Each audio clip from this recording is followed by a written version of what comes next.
Umpisa nga ang panel dito kay Renji na sinabi na kung iniisip daw ni Mitsuki na hindi siya popular.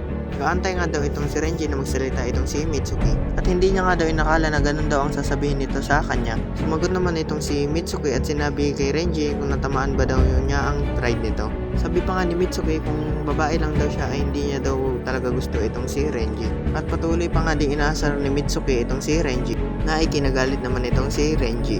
At nag-attempt nga dito ng atake si Renji dahil sa kanyang galit. Sinabi nga dito ni Mitsuki na kung sinusunod niya daw itong lalaki sa itaas, ibig sabihin daw na mahina lang daw din siya.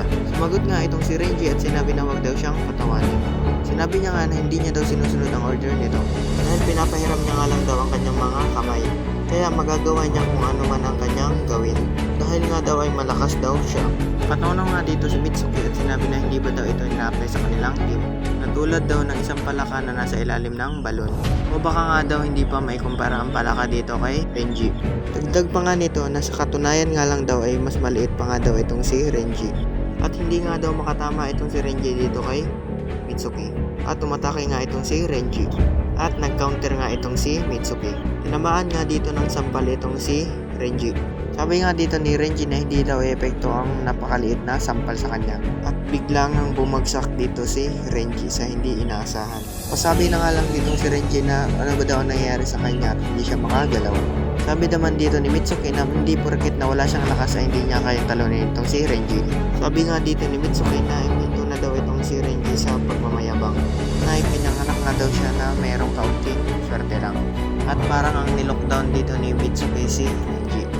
Dagdag pa nga nito na magiging sakit lang sa ulo itong si Renji kapag nakatayo pa. Kaya papatulugin na nga lang daw ito ni Mitsuki ng saglit lang. Lumipit nga dito ang scene dito sa Kill at Fury na nagkakagulo pa din. At may hampas nga dito sa likod nitong isang taga Fury. Buti na lamang ito ay nasipa agad ni Inomoto. At sinabi nga dito ni Inomoto na mag-concentrate daw.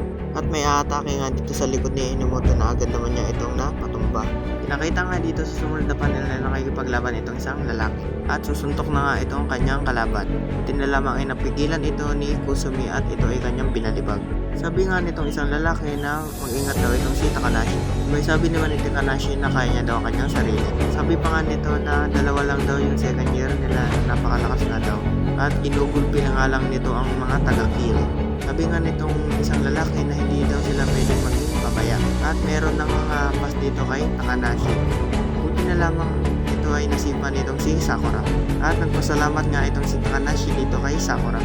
Sabi pa nga ni Takanashi na mukhang malala daw ang kanilang sugat. Tinanong niya nga si Sakura kung natalo niya ba daw ang kalaban dun kanina. At nagtanong naman itong isang lalaki kung okay lang ba daw silang lahat. Sumagot naman si Sakura at sabi na ayos lang kami.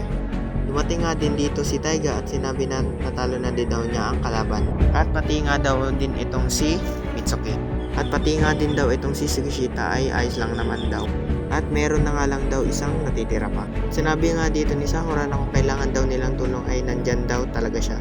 At sabi naman nitong ni Taiga at ni Mitsuki na kung kailangan ni Sakura din ang tulong ay tutulungan din nila ito.